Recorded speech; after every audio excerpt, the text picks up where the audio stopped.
my people. Hi, how are you doing? Today I'm in a very good spirit because I am talking about something very funny. This is about culture shock. So once you leave your home country and come to Bahrain, there is culture shock.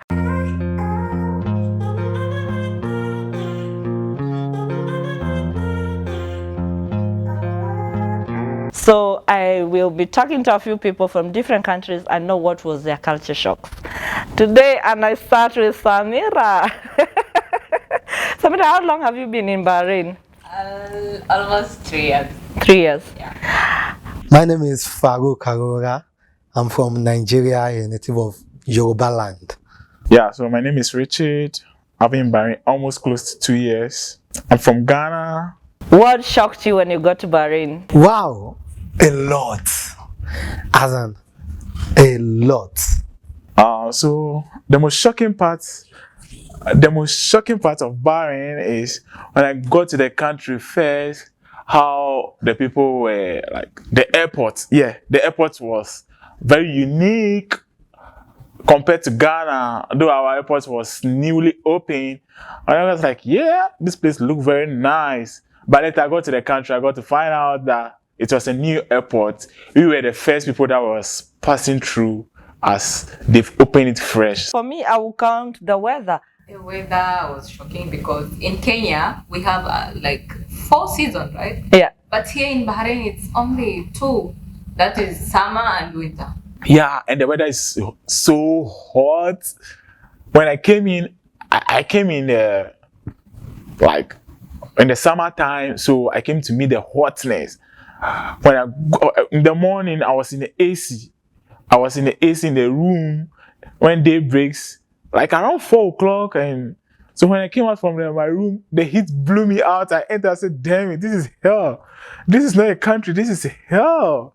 But now I'm used to the country, so I'm just living a normal life. You know, here in Bahrain, summer is more long than winter, which is almost 8 months is summer and like 4 it's only winter. I don't really know how to express the feeling. For me, when I came from Kenya, they told me that it's winter in Bahrain because I came in December. So when I came from Kenya, they told me it was winter in Bahrain. So actually, I even had boots and a big jacket. And then when I got here and I came out from the airport, it was not cold. Yeah, exactly. And I was asking, is this really winter? Kenya, it's like more cold than in Bahrain. Yeah. No. Yeah, because it's not cold, I think. It's not cold. They say it's winter, and then they were like, you wait until summer. So when it got to summer, yeah, I admit it is super hot. Rain in Bahrain. So when I got here 2019, early 2021, 2020, I came here early 2021. I learned it rained 2019 back. So I was like, huh? 2019, so the whole of 2020 there was no rain. I was like, yeah. So late 2021, they said there will be a rain. So I thought, like, since it's been a while that it's rained in the country, it will be something heavy because we were in winter. The rain just became, they say it's raining, but I was like, this is just water somebody poured from his window to outside. And they said that was a rain. I've been here like almost approximately 2 years now and still haven't witnessed any serious rain that when it's raining in Ghana, gutters get flooded, rooms, people cry for where to sleep. But here, I've not witnessed anything like rain or nothing, yeah. Part of the biggest shock. This should even be my first shock I've had in the Gulf city. Bahrain precisely. I could remember when I was coming from what's it called, from Nigeria. This is kind of funny. So I had a transcript at what's it called, Egypt Air. So I couldn't sleep because I was anxious. I'm going to a new country, this thinking, imagining. But somehow I slept around, let me say, 3 o'clock. by mistake, let me use the word mistake because I wasn't planning to sleep, but you know this is nature, you can't cheat it. So I slept around that 3 a.m. luckily for me. So I woke up around, let me say 4 o'clock. And me waking up around 4 o'clock, I could see the day already got bright. I was like, Farouk, have you overslept? Wow, you missed your next flight. I was thinking, this is 10 o'clock or 11 o'clock. Immediately I rushed down to my phone, panicking already. And next thing I checked the time. I was like, this is 4 o'clock. I checked outside again that, is this a white light? No, this is not a white light. The day is already bright already. What is happening? I was shocked. No one to ask a question until I'm like, wow, it seems this is their nature over here. 4 o'clock, the day is bright. Come back to my country. Even 6 o'clock, 6:30, everywhere is still dark. So that was also a bigger shock. I can't conclude maybe that was a good thing about it, but it's just a shock. It's a very big shock for me. I woke up, I was like, hey, is it already 8 o'clock in the morning? When I watched the time, it's now 4 o'clock, midnight. I was like, huh? And the sun has already started shining. So I was like, Another thing, in Kenya we have mats, way of transport. Matatu culture. But in Bahrain we have only bus. That is Bahrain bus, the red one. Yeah. There is no music, no anything inside. Yeah, so the transport is very unique over here because in my country Ghana, we have conductors that you will see them, they will be standing in front of the car, they will be shouting like this place to another and so on. And you see taxis parked on the roadside looking for customers, dragging customers and all. But here it's very unique. When you need a taxi, you go to the bus station. When you need a taxi, you just book online the taxi. The taxi is just same as Uber, and the buses are all government buses. Here in Bahrain, there's no conductor, you just pay. That is it. In Kenya, when it's rush hour, the transport fare goes up. But here in Bahrain, I think it's same since I came. I think it's only when I came here, transport fare was 300 fils. No, 300 fils. But now it's 3.5. I think 250. Yeah, now it's 300 fils. Before it was 250. But when you have card, that is 300. yeah. Yeah. And you can use the bus and go. Even you can take a free ride and go round. For one BD, I think it is 4 trips. Motorcycle at the roadside, waiting for a customer. We have something we call in Ghana pragya, like cat. Yeah, you never see this thing in Bahrain here, and you never see a bus that's like a private bus. Somebody has a private bus at the station that is ready to pick someone. No, you never find that. All the buses you find in Bahrain are government buses, and in terms of the fare for the buses is very unique. Even if you are traveling from Ghana to any country you want to travel to, the aspect of the fare is the same.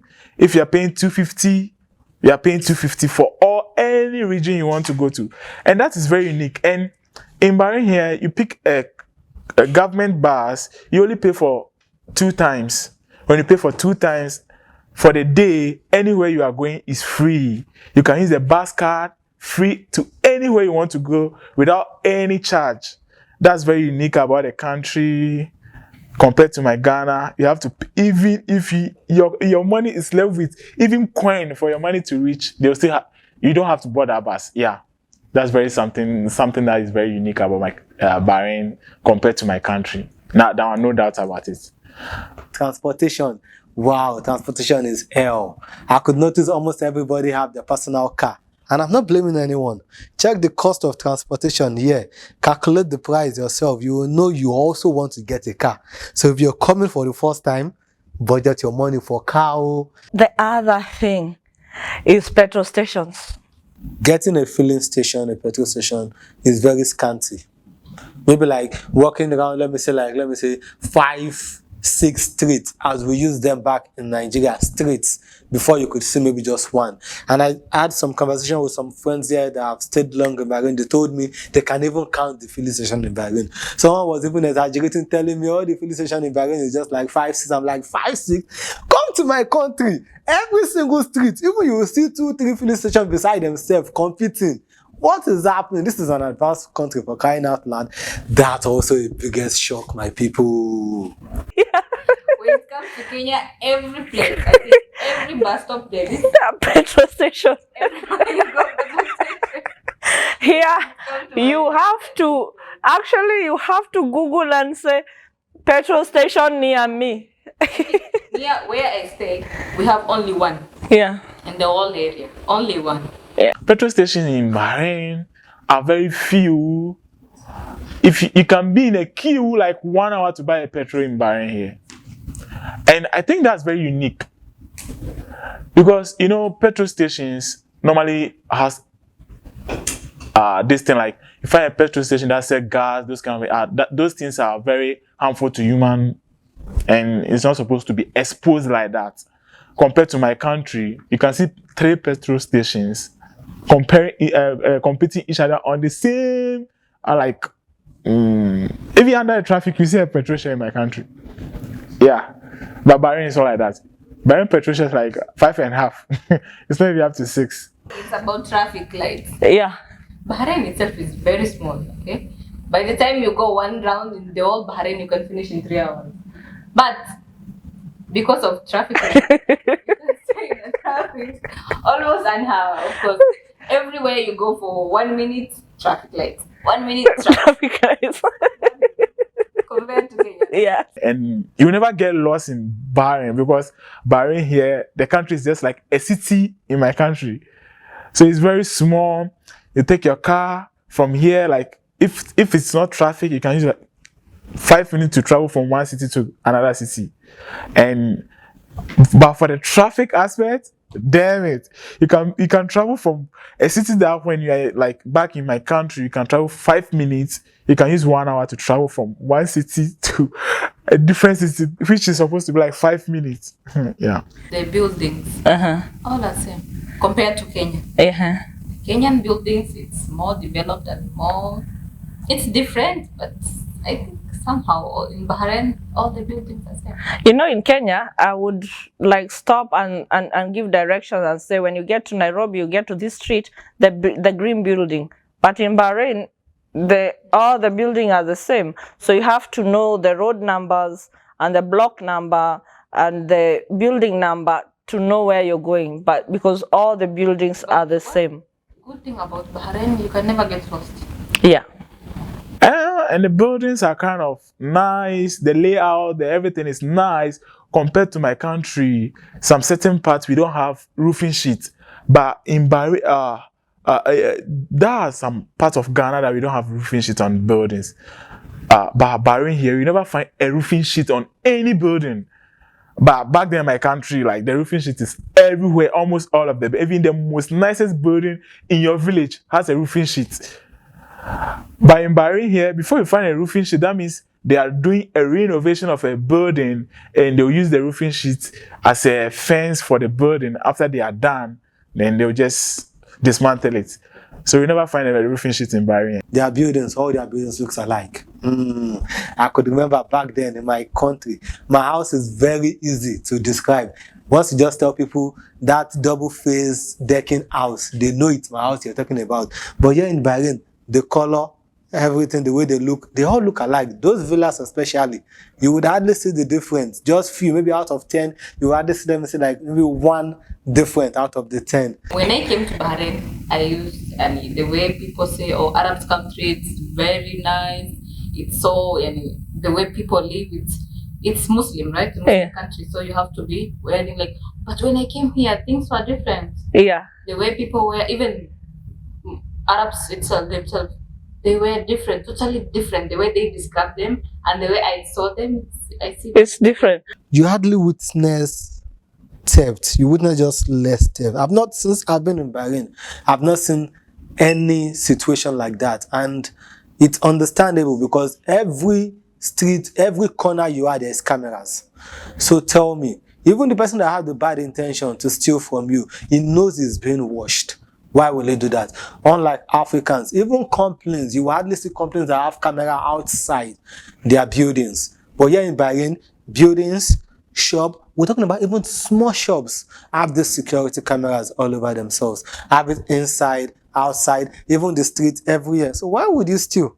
Why would you want to rob someone when you know the moment you do it, your picture is all over, everywhere in the police station? Oh, thieves in Bahrain here. We used to open our door and we go out. You come back, you meet everything fixed. No one will enter your room. Even there are camera fixed everywhere. Almost every building have camera here. Almost every building have camera. The rules, when you are walking, you find cameras everywhere. Like Ghana, I remember one day they stole my laptop whilst I was sleeping in my own room. The person didn't break my door through window. He didn't even enter through window. Just put his hand inside and take my laptop away. Which is like, I'll say, thieves in Ghana, crime in Ghana. No, you can't compare crime in Ghana to Bahrain. Bahrain, I'll say 0.1 crime in Bahrain. But Ghana, we are like 100 plus. Have you ever seen beggars in Bahrain? No beggars, no hawkers. Have you ever seen hawkers? No. I mean, back at home, you're used to in the traffic everywhere you're driving, there are beggars, there are hawkers. I've not seen that in Bahrain. At least it's developed. This is so encouraging. You hardly see beggars.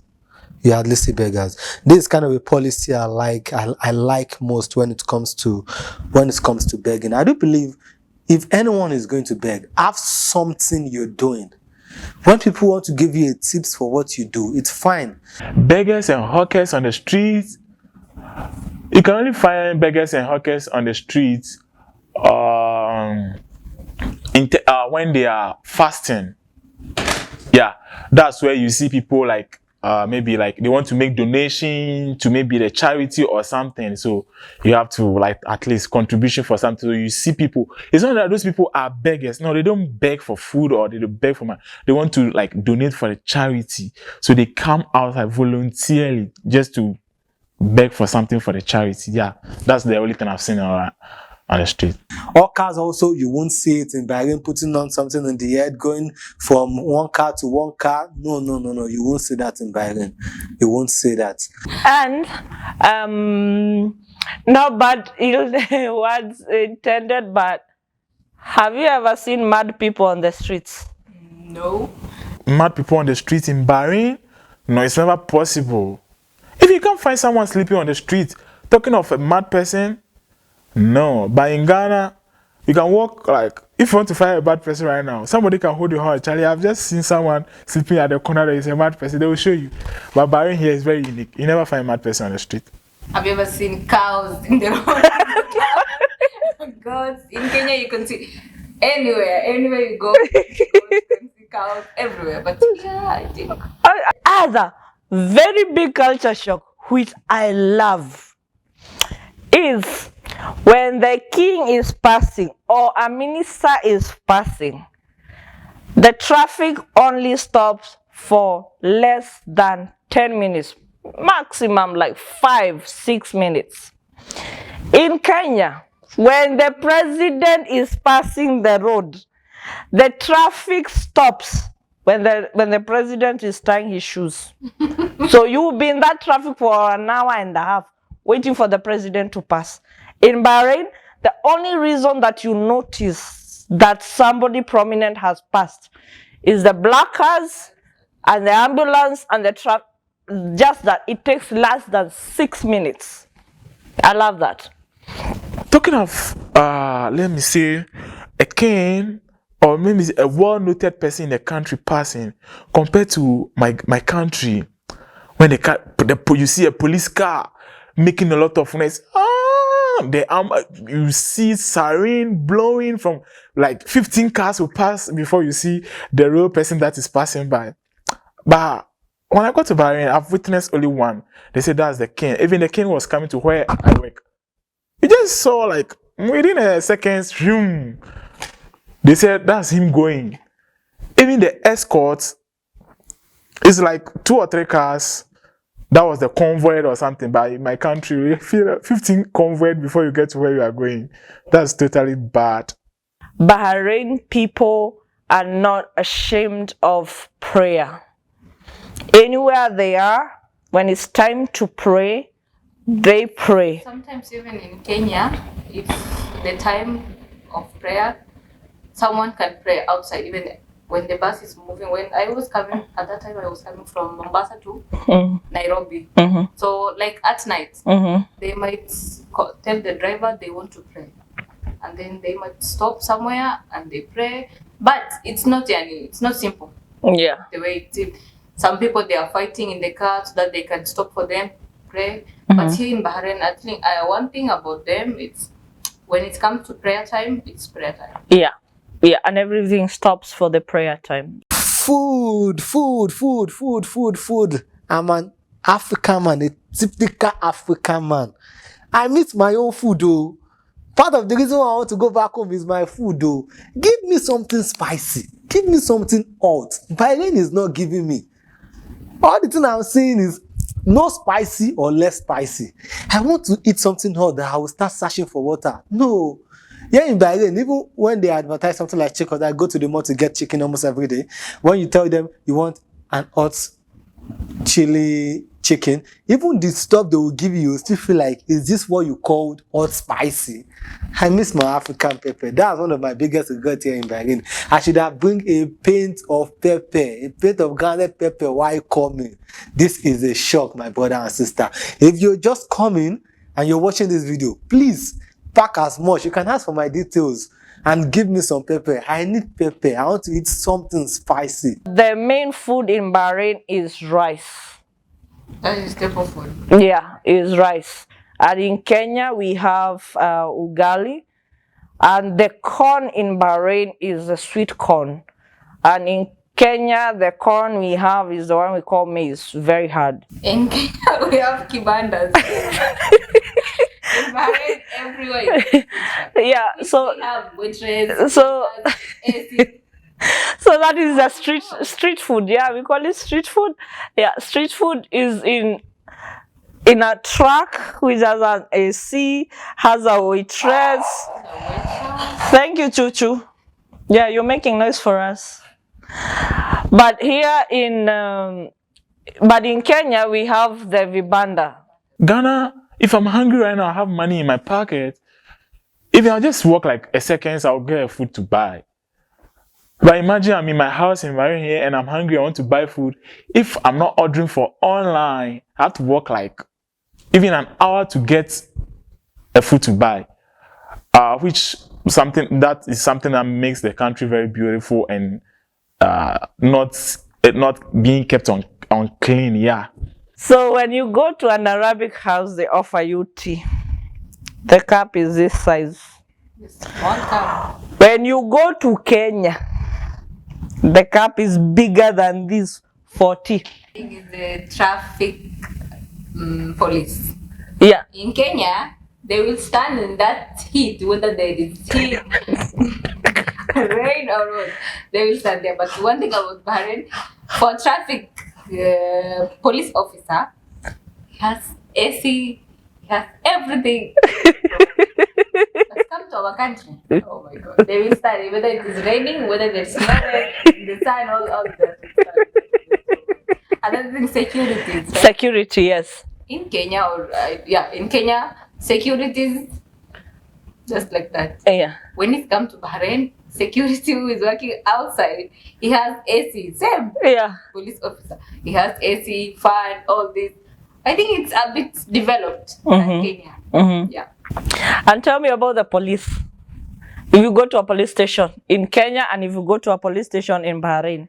Here, when you go to a police station in Bahrain, first of all, they will welcome you. Coffee, water. I once escorted a friend because he was having a visa issue with his spouse. We went there.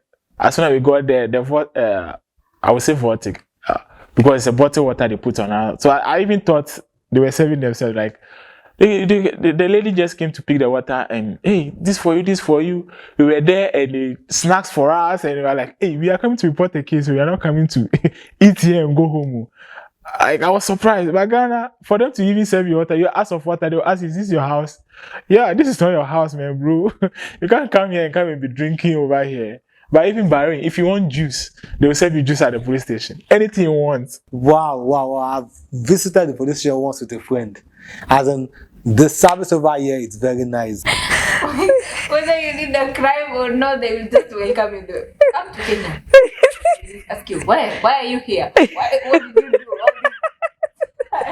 Here they politely welcome you. Yeah. Whether you did a crime, big crime, they still welcome you. But come to your own country. Coming to my country, you coming to the police station, even before the police ask you, what are you here for? You might even smack you, might tell you, you look like a criminal having a dread on you. You already assume you're a criminal. But that doesn't happen here in Bahrain. They don't judge by look. Even when you commit a crime, they want to understand the reason why you commit the crime before they even judge you or take actions for the whatever you've done. Before they won't even judge you, they won't smack you.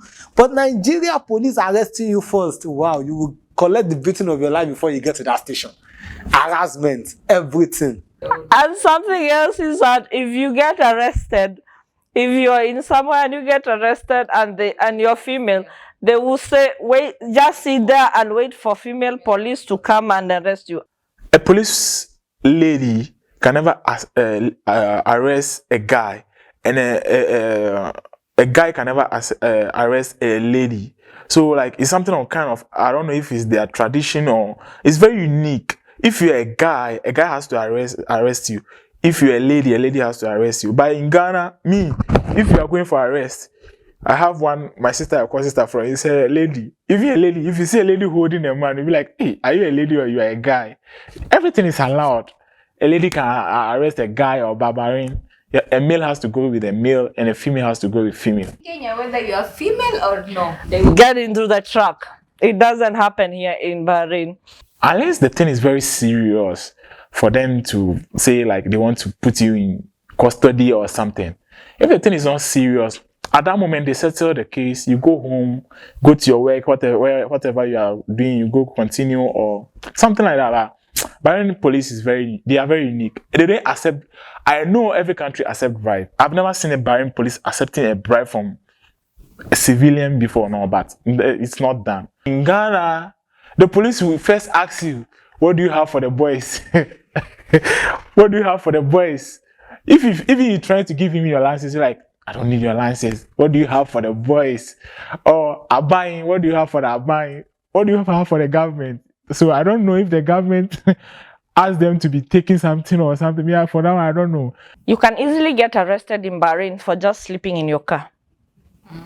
You will get arrested. So in Bahrain, you don't sleep in your car. You know, when you go out, you get drunk and you decide to sleep in the car. No, it's not allowed. Mostly because of the heat. So it's not allowed. In Kenya, you get drunk, sleep wherever you want. Sleeping in a car? You sleep in a car in Bahrain. Is the car your house?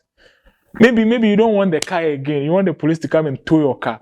As soon as you sleep in a car in Bahrain, that means you want to face the law. Yeah. But in Ghana, even the middle of the road, if I get drunk, I'll sleep. Ooh, police will come the next day. I know what to do. He will just leave me alone. That's me going to my house. Simple. You will get arrested in Bahrain for sleeping outside. It's not allowed. So you need to live in a very ordinary manner. You never find anyone on the street. If one unique thing about Bahrain is, even if you are in this country and you are not married, legally married, and you mistakenly get pregnant, a lady get pregnant, the state take the child from you.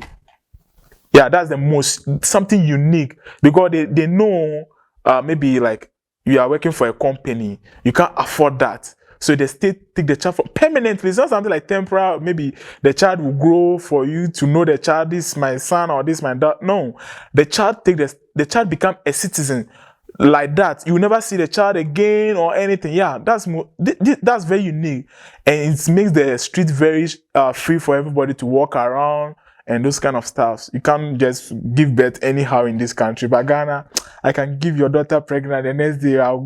5 years time, I'll come for my child. Yeah. Bahrain here, The food a prisoner eats is expensive than me that I'm working.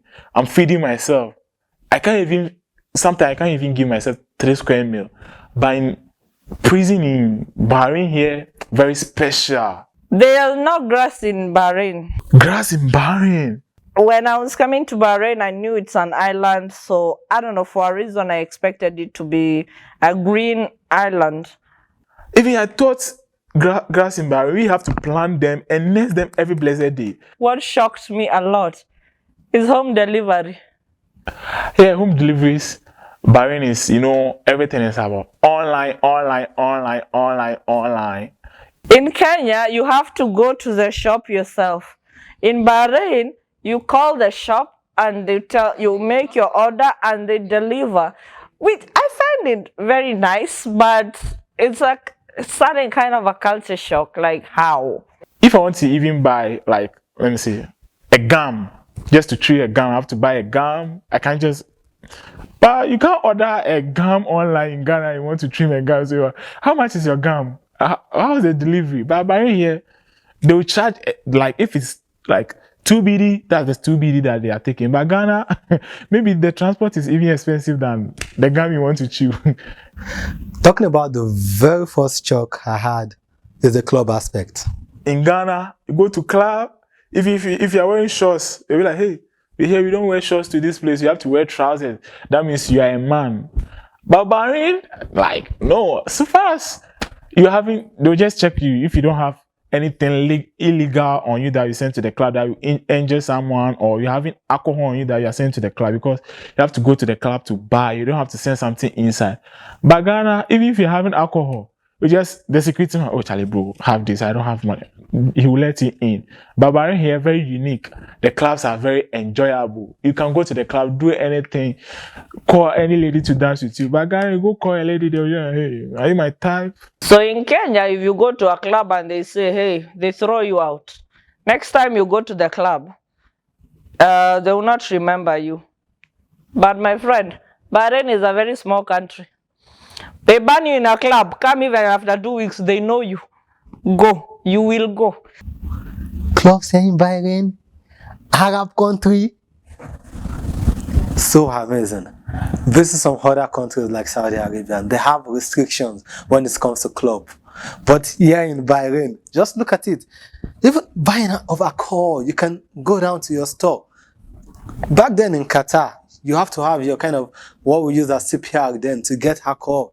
But here in Bahrain, that's free. That's one of the biggest shocks I've had in Bahrain. Bahrain is very active more at night. It's like, let me say, the night is the day is the night. Because back then in Africa, all we know is people start coming out.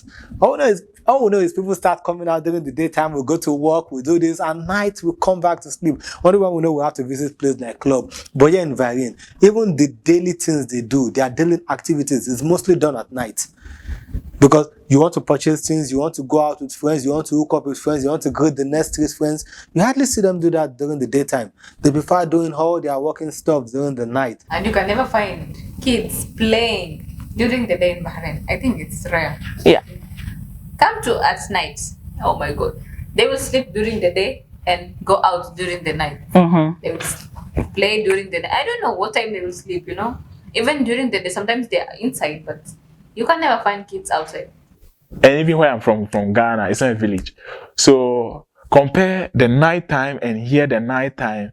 I think the only time you see like maybe you find the place quiet in Ghana is like when it's 3:34, you see maybe the road is becoming very quiet. But Bahrain here, when it's 5 o'clock till morning 6 o'clock, it's very busy. It's very busy at nighttime. That daytime, you never find people on the road like the way you find people on the road like nighttime. Yeah. So that's something like, it's compared to Ghana where I live, it's something similar, but Bahrain is way busier than Ghana in nighttime. In Kenya, when you're walking around, if you see people, you greet them, hey, how you doing? Unlike Africans, you walking around street to street, you can greet up to 20 people before you get to the next street. But here in Bahrain, how many people are you seeing? You can't be greeting just the few people you see because they will think you are mad. You don't even know people you are living in the same complex with, talk less of the street people. But in Africa, there, back then in Nigeria, where we come from, I know almost everyone in my street. When I see you, this is hi. It doesn't happen here in Bahrain. You greet people on the street or you see somebody, hey bro, how are you doing? As soon as you mention a person's name on even a tone that is not even louder than, it's not even at a certain level that people will be looking at you. As soon as you make that little noise, you turn a celebrity in Bahrain. Everybody will turn and be like, hey, who is that? Everybody, they will even stand and be looking at you like, which celebrity is this? But in Ghana, you can even shout and mention, no one even cares. If you like, when you use siren and blow the person's name, we are doing our thing. But Bahrain, you are a celebrity when he does that. In Bahrain, they'll think you're a mad woman. You just don't go greeting people all the way. Are you? Hey, language. From the airport, when I came out of the airport to the person I meet outside, doesn't understand English. So how am I going to communicate with this guy? I was just doing signs of death, like damn, like he was just looking at me. He doesn't even understand what I was saying. I was like, damn it. You see, this particular shock is something that I'm sure almost everyone coming here will be in shock. Because, you know, most especially, let me talk about West Africa. When you travel out, you believe, okay, I'm going abroad. Okay, I have to adapt with their accents. I have to know how to speak fluent English. When you're coming back from your country to this country, or like traveling, you'll be like, hey, I'm going to enjoy life. I'm going to do this. But bro, it's not like that. Definitely, when a company is bringing you, you're going to live with someone in a room that is someone different from different continent. So like, for me, I got to meet Indians which barely speak English, who, like, they make my life very difficult for me. Like, no communication, no nothing, just sign languages. And, you know, I speak. I'm not deaf and dumb. Why should I be doing sign language? And the person I'm doing the sign language to also speak. So why is that possible? But I saw experiences, yeah. My brother, my sister, come to Bahrain. You know what you hear? I go, I come, I no see you, call you for order, no, you close, you no picking. What are you saying? That is their English. You go, you come, you buy, order now, no, you go, you may I do this, me I do that, me.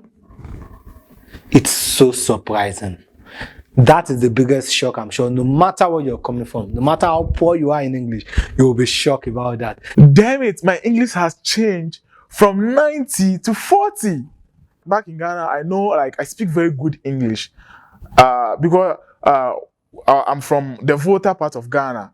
And even if you are not educated, you're supposed to speak English. That's the most special thing about where I am from in Ghana. But even for me speaking, I know now my English is becoming bad day in, day out, because the people you meet every day they don't even speak the English. The one that they speak is like direct translation. Like, I want you to come to me and say, give me something, like, take me. Take me, give me something, I'll tell you, take me. How are you taking me? That means you should take something from me, which is English, direct English, like, give me this. Like, in my country, I'll say, farmer me. Direct translation to English, like, is take me. But these people, they see, like, the thing, how they is, and they mention it, but we don't do it like that. See, don't let me discourage you, but when you're coming down to this place, when you're coming down to all this Gulf country or everything, don't stress yourself with English. Just know keywords. So, this is a channel created by a fellow sister from a different country, very unique for you to learn a lot about Bahrain. Bahrain is very unique. If you want to learn something about Bahrain, just hit on the bottom of my sister. And thanks for watching. Thanks for having all of us over here today, hearing the views we have. We're waiting for your questions. We're waiting for your own view also. If you wish to get on to this interview to tell us your own experience, your own shocking aspect you've gotten since all you've gotten to this country or any other Gulf country, you can contact Daring the Desert. We'll be at a step to notify you on how to get to this show. Thanks for viewing. Thanks for liking. Thanks for subscribing. Kindly turn on the notification button to get the latest video, and thanks so much. I don't scatter everything together.